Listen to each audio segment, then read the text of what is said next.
이번 시간에는 좀 특별한 얘기를 좀 해보려고 합니다. 제가 그간에 정약용, 다산 정약용 선생을 무척 사모하고 좋아해서 그간에 제가 책을 한 권 이렇게 쓴 적이 있습니다. 다산 정약용 평전, 조선의 임마누엘 칸트, 이런 책을 제가 썼고, 그래서 정약용 선생을 바라보는 저의 그 관점, 제가 보는 그 고대, 지금으로부터 180년 전 사람이긴 하지만은 그 시대 사람으로서 그의 삶을 보면서 오늘의 나의 모습을 다시 한번 성찰할 수 있게 되었고, 그분에 대한 제가 평할 수 있는 수준은 아니지만 그런 대로 이제 한번 좀 나름대로 그분을 한번 연구해 보았습니다. 그래서 이 책에 기록되어 있는데요. 그 마지막 그 장면에 그 평을 좀 제가 중간중간에 계속 평을 써왔지만 마지막 장면에 이렇게 평을 적어놓은 부분에 대해서 함께 나눠보려고 합니다. 정약용 선생의 일생을 뭐라고 평할 수 있을까? 저는 그분을 단호하게 구도자의 일생이었다. 도를 구하는 진리를 찾았던 한 학자의 일생이었다라고 그렇게 말하고 싶습니다. 그간의 조선이란 나라는 너무 오랫동안 썩어서 문드러진 성리학의 찌꺼기가 있는 그런 시대였습니다. 마치 심리학적으로 강박증에 걸린 그런 사회였습니다. 앙상하게 뼈만 남아있는, 해골만 남아있는 그런 그 모습이었습니다. 그래서 이런 해골의 같은 그런 바짝 마른 뭔가 그 속에 진리가 망가져버린 그런 시대에 진리라는 처방이 필요했습니다. 그 진리를 처방하기 위해서는 진리를 연구해야 되고 진리를 사랑해야 되고 진리에 대한 애정을 가져야 되기 때문에 그런 진리에 대한 애정을 갖기 위해서는 더 준비되어야 될 그 마음 상태가 필요합니다. 그게 바로 순수입니다. 정말 진리에 대한 애정을 가지고 있느냐, 아니면 진리를 가지고 어떤 수단과 어떤 이기적인 목적을 위해서 사용하기 위해서 공부하느냐, 그 차이는 대단한 차이인 거죠. 시작은 비슷하게 시작한다 할지라도 너무나 먼 차이인 것입니다. 그리고 조선 사회에 그런 그 순수한 자들이 없어져 버렸기 때문에 그들은 경전을 자기 아전인수격으로 다 오도하고 다 그 자기 이기심에 찌들어서 그 경전을 그런 식으로 만들어 갔습니다. 오늘날 마치 헌법 정신을 무너뜨리고 법을 자기 나름의 편의대로 만드는 자들하고 똑같습니다. 이런 것은 다 어디에서 오느냐? 조선이란 나라는 나르시즘에 걸렸기 때문에 그렇습니다. 악성 나르시즘, 선비라는 자들이, 벼슬아치를 하는 자들이 다 이기주의적인 사고방식에 젖어서 올바른 정신을 가지고 있는 자들이 드물 정도로 마치 구렁텅이에 다 빠졌다고 볼 수 있습니다. 그래서 하늘은 이런 흉악한 질병에 빠진 조선 사회를 구출하기 위해서 정약용이라고 하는 아주 순수한 사람을 용사를 파견했습니다. 정약용 선생의 성격은 꾸미지 않습니다. 그리고 본질을 찾습니다. 그리고 소탈합니다. 그리고 언제나 백성들과 함께하려는 애민정신이 있었습니다. 그래서 그는 순수라고 하는 마음 상태를 가지고 문제의 본질을 찾아서 그는 다시 말해서 진리를 찾아서 올바른 것이 무엇인가, 정의가 무엇이고 어떤 게 가장 그 합당한 길인가, 이런 합리성의 정신을 가지고 연구를 했던 겁니다. 그러나 이 악에 젖어버린 이 조선이라는 나라는 야경 의원이 나서서 고칠 만큼 만만치 않은 나라입니다. 사실 정약용 선생은 의학에도 탁월한 지식이 있었거든요. 이 정신세계의 흉악한 암덩어리는 그야말로 오히려 고치려는 이 의사를 오히려 다 잡아다가 다 축출하고 강진으로 멀리 유배를 보냈습니다. 내쫓아버렸습니다. 정약용 선생 자신의 말대로 자신은 마치 그물에 걸린 고기 신세였다. 그물에 잡힌 고기가 이제 뭘 할 수 있겠습니까? 그렇지만은 약용 선생은 간신히 살아남아서 강진이라고 하는 곳에 초당을 만들고 그곳에서 또 연구를 합니다. 본질을 찾습니다. 정말 이 나라를 위해서 내가 할 수 있는 것이 이제 공부하고 연구하고 거기서 제자들을 양성하는 길밖에는 없다는 사실을 알고서 거기서 참 어려운 환경 속에서 나라를 살릴 수 있는 비법을 개발하고 연구를 합니다. 이게 바로 정약용 선생의 스토리고 그의 삶입니다. 정약용 선생의 어린 시절을 보면 어려서 그 아버지로부터 학문을 배웠습니다. 아버지가 아주 자녀를 가르치는 데에는 아주 특별한 관심을 갖고 있었고 그만한 자질이 되었다고 합니다. 많은 사람으로부터 인격의 그 참 훌륭한 인격이라고 칭찬을 받았던 분입니다. 그래서 이제 그가 부모님으로부터 아버지로부터 학문을 터득하게 되어서 이제 15살에는 이제 서울로 장가를 가게 되는데 그 서울로 장가 가서 이제 거기서 이제 처갓집에 신세를 지게 되면서 거기서 누구를 만나는가 하면 성호 이익 선생을 만납니다. 그는 여기서 성호를 만남은 비로소 자신이 학문을 해야 되겠다라고 하는 어떤 사명감을 갖게 됩니다. 다시 말해서 성호의 만남은 영혼의 자각이 생긴 겁니다. 마치 달걀 속에 들어있는 이제 병아리가 부화한 사건이죠. 영혼의 깨달음이 열린 겁니다.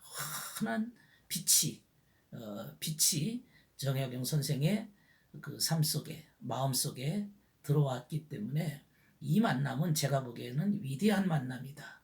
한 인간이 새롭게 이제 시작이 열려지는 귀중한 만남이다. 그렇게 여겨집니다. 이때부터 이제 정약용 선생은 내가 가야 될 길을 찾습니다.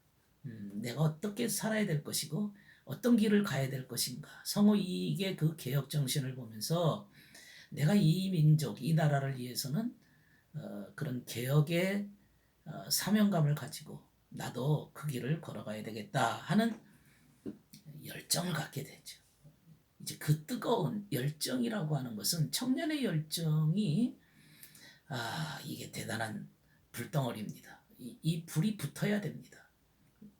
그래서 이 불이 붙었기 때문에 정약용 선생은 이제 여기서부터 그의 인생이 시작이 된다고 볼 수 있습니다. 정약용 선생의 그 열정, 그 합리성의 정신, 이것이 이제 여기서 발달하게 되었는데 이후에 이제 정조 임금이 야경을 알아봤죠. 저 합리적인 정신과 그 열정이 나라를 살릴 만한 인재다. 이런 사실을 정조도 뛰어난 임금이었기 때문에 알아보았습니다. 그러나 그래서 이제 그 정약용 선생을 등용하려고 했지만은 문제는 기존 세력들의 문제입니다. 기존 그 세력을 잡고 구축하고 있었고 벼슬아치를 하고 있었던 노론 세력인데요. 이 노론 세력에 막혀 등용하지 못하고 정조 임금은 세상을 떠나고 맙니다. 그래서 이제 정조 임금이 떠나고 나니까 야경을 이렇게 반대하거나 이제 야경을 이렇게 억누르려고 했던 그런 세력은 유배라는 이름으로 강진으로 보내게 되죠. 그래서 야경은 강진으로 자신의 자리를 옮길 수밖에 없었습니다. 그러나 하늘은 그의 불을 꺼지지 않도록 하기 위해서 별도의 그 학문의 산실을 만들었습니다. 어쩌면 이게 정약용에게 주어진 운명 같습니다. 어떻게 그 서울 한양의 그 불덩어리를 피해서 강진이라고 하는 그야말로 가장 그 촌에 갔는데 거기서는 아무도 도와줄 수 없는 그야말로 유배살이죠. 항상 감시의 눈길이 있는 유배살인데 그 유배살이를 하면서도 이상하게 거기에 그를 도와주는 사람이 나타나기 시작합니다. 예, 어쩌면 약용에게 주어진 운명의 장소입니다. 운명의 장소입니다. 우리는 그가 죽은 사후 180년이 지난 지금의 우리가 그분의 그 현실, 그분의 삶을 말하기는 이렇게 쉽지만은 아마 그 과정이라는 것은 그에게 엄청난 고통의 시간이었습니다. 예를 들면 일단 남자는 부엌에 들어가면 안 되는 그런 시절입니다. 그런데 혼자 몸이니까 어떻게 해야 되겠습니까? 거기서부터 시작해서 아무것도 없는 빈털터리 몸으로 간 겁니다. 그야말로 죄인의 신세고 그 죄인하고 가까이 지내면 그야말로 관료들의 항상 눈초리가 그를 지켜보고 있었습니다. 그 유배의 폭풍이 불어서 자신은 그 장기, 포항 장기와 그리고 강진의 유배 생활을 하게 되었는데 이것은 제가 보기에는 마치 한 알의 그 작은 씨앗이 땅에 심겨져서 겨울에는 이렇게 죽은 듯이 보이지만은 봄이 되면 그 싹이 올라옵니다. 싹이 올라와서 그 물줄기가 수액이 돼서 나뭇가지를 타고 올라오고 퍼져서 또 꽃이 핍니다. 다사는 18년 기간 동안에 한 씨앗이 심겨져서 꽃이 피고 열매를 맺는 그 과정을 인생 18년 동안에 이루었던 겁니다. 그는 최소한의 자신이 먹고 마시는 것 외에는 가족을 위해서 뭐 돈을 벌어야 되는 그런 입장도 아닙니다. 그냥 가족을 위해서 참 아무것도 할 수 없다는 사실이 하나의 가장으로서 아버지로서 참 비참한 일이죠. 그러나 그것에 대해서 예어로 살 수밖에 없는 비참한 처지이기 때문에 자식에게 돈을 줄 수는 없으나 자식에게 교훈을 줄 수 있기 때문에 어떻게 하든지 편지를 써서 그야말로 고향에 있는 자식들에게 교훈 한마디라도 더 주고 싶어서 노력을 했습니다. 그리고 다사는 약용은 그 강진에서 어떻게 되는 것이 사람됨의 길인가, 사람 된다는 게 뭔가 그런 것을 이제 연구했기 때문에 그의 인품과 학식을 보고서 수많은 제자들이 그 주변에 몰려 들어왔습니다. 그리고 그를 도와주는 그러한 뜻있는 학자들이나 양반들이 있었습니다. 그래서 그가 그야말로 그 강진에서 어느 정도 초당, 강진 초당에 자리를 잡고서 학문에만 신경을 쓸 수 있었던 건데요. 그냥 머릿속에 아는 지식을 위해서 학문을 했거나 또 아니면 제자들을 과거 시험에 합격하기 위해서 학문을 했다면 아마 오늘날의 이 다산 정약용이라는 인물은 없었을 겁니다. 그런 어떤 얄팍한 목적이 아니었습니다. 그러나 더 중요한 것은 비록 제자들을 과거 시험에 합격하는 일에는 좀 떨어졌죠. 아무래도 이미 관직에서 많이 물러났고 유배 신세였기 때문에 제자들을 관직에 보낼 수 있는 그런 형편은 큰 능력을 발휘하지 못했습니다. 그리고 그러나 정약용의 그 위대한 점은 그곳에서 본질을 찾았다는 겁니다. 본질을 끊임없이 순수 본질을 찾는 작업을 했다는 점이 저는 이 정약용 선생의 위대한 점이라고 말하고 싶습니다.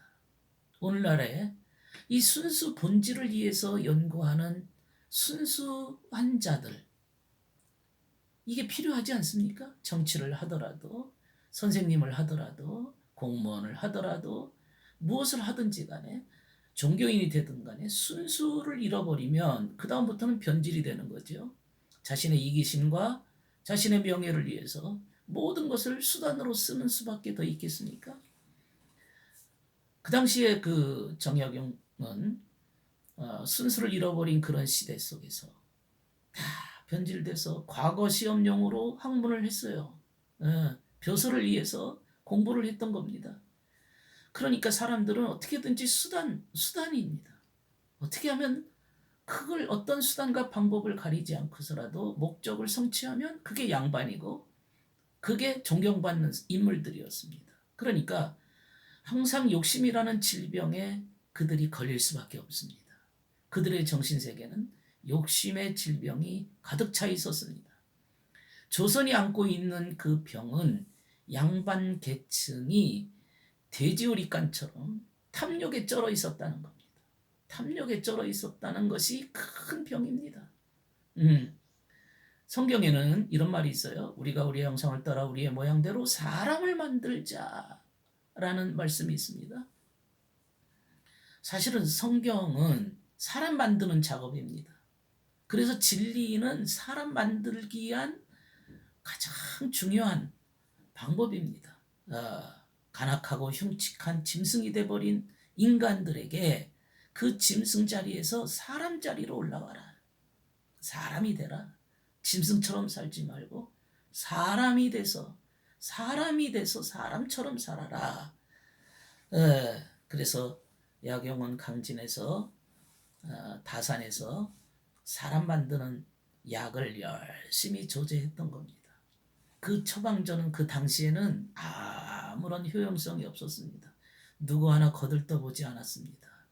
그 처방전을 위해서 그는 18년 그의 평생을 노력했지만은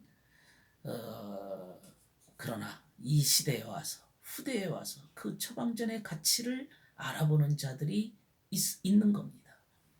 이분의 그 순수 본질을 위한 국가 정책, 국가의 모든 형법, 민법, 국가의 안보, 이 모든 것에 대한 새로운 그 삶의 그 시스템의 방법을 찾았다는 이 노력은 아마도 이제 대한민국 역사에 언젠가 더 크게 빛을 발할 날이 올 겁니다. 이것은 천년 만년이 지나도 각 시대마다 적용할 수 있는 놀라운 살아있는 지식입니다. 당시 조선은 혼돈의 시대였습니다. 혼돈의 시대.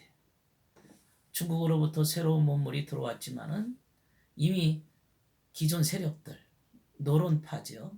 그들이 잡고 있는 고루한 정치 방법이라고 하는 것은 그야말로 정치가 아니라 폭력입니다. 권력의 남용입니다. 사람을 짓밟는 것만이 자신들의 배를 불리는 그러한 겁니다. 그러면 사람들한테 아부를 받고 사람들로부터 높임을 받는 게 그들의 삶이었습니다. 이것을 좀 고쳐보고자 약용이 노력했지만은 약용은 희생양이 되었습니다. 오히려 유배살이로 떨어졌습니다. 그래서 그 당시 속에는 조선이란 나라는 약용이 말하기를 머리끝부터 발끝까지 수술하지 않을 곳이 하나도 없다. 다 수술해야 될 정도로 이미 만신창이 부패가 이미 퍼져버렸습니다. 이제 죽기 직전입니다. 조선을 다시 이렇게 회생하기 위해서는 전반적 수술을 해야 과감하게 해야 될 판이었는데 이미 안주하려고 하는 사람들은 그럴 필요가 없습니다. 지금 이대로가 좋은 겁니다. 자신의 권력이라고 하는 것을 위해서는 나라가 망하든 국가가 백성들이 죽어가든 그런 것은 크게 여기지 않습니다. 뭐 그런 것은 자신에게 크게 마음에 영향을 주지 않습니다. 중요한 것은 내 권력을 유지하느냐 안 하느냐. 이 싸움만이 그들의 전쟁이었습니다. 조선의 관리들도 조정도 이미 썩을 대로 다 썩어서 다 도려내야 될 형편이었습니다. 더 이상 희망이 보이지 않는 그런 사회였습니다. 약용은 이런 사회를 건지기 위해서 제도적, 정신적 장치가 필요했고 이런 사회를 이렇게 통찰하면서 어떤 새로운 밑그림을 그리고 싶었습니다. 그래서 그는 설계도를 만든 겁니다.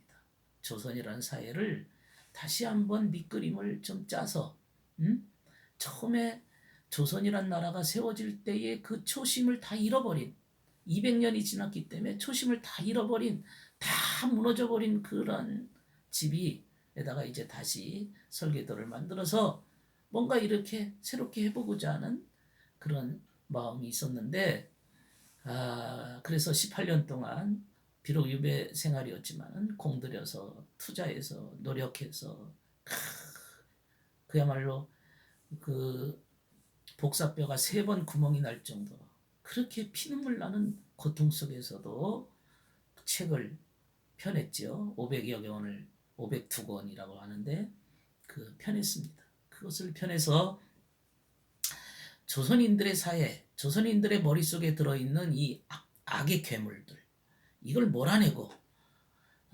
망하는 길로 치달아가는 이러한 자들을 이렇게 좀 새롭게 해보려고 시도를 했습니다. 그러나 몸의 암세포라는 것은 또 다른 곳에 전이 되고 또 전이 됩니다. 이 흉악한 이 괴물, 악의 무리들은 오히려 약용의 인근 지기들, 친구들, 가까이 지내는 자들을 모조리 다 고문하고 사형하고 형틀의 이슬로 다 사라지도록 만들어버렸습니다. 그래서 약용은 이런 시를 썼습니다. 의리의 길 이내 거처는 아득히 멀고 젊어서는 구도의 길 찾아서 방황했네. 망령되게 세상 모든 일을 다 알고 싶어 책이란 책은 모두 읽을 작정이었지. 젊어서 괴롭게 삶맞은 새가 되니 남은 목숨 그물에 걸린 고기 신세이다. 1000년 뒤에 네 알아주리. 마음을 세움까지 좋았지만 재주가 부족했네. 스스로 한탄하는 시죠. 네. 책이란 책은 다 읽었어요. 그리고 뭔가 좀 의인의 길, 의의 길, 인의 거처를 위해서 뭔가 해보려고 하는데 그 길은 너무나 아득히 멀고 험하다 이거죠. 보이지 않는다. 마음을 세우는 것까지는 좋았지만 너무나 현실에 대해서 자신이 뚫고 나갈 만한 그런 재주가 없다. 마치 그물에 걸린 고기 신세였다. 그런 뜻입니다. 고기가 어떻습니까? 움직이면 움직일수록 더 그물에 걸려서 더 이상 헤어나지 못할 지경에 떨어졌다는 그런 뜻입니다. 사실 약용은 그의 그 마음을 보면 어려서 그 10대는 그 약용의 의지가 대단한 것 같아요. 왜냐하면 10대에는 그 어렸을 때 그 10대에 12살, 13살 이럴 때 그 고향, 고향에 그 조안면이죠. 지금의 팔당댐 근처인데 그 조안면에 두릉이라고 하는 곳에서 거기 수종사까지 길이 그래도 어느 정도 아이가 걷기에는 좀 먼 거리입니다. 그리고 수종사가 좀 높습니다.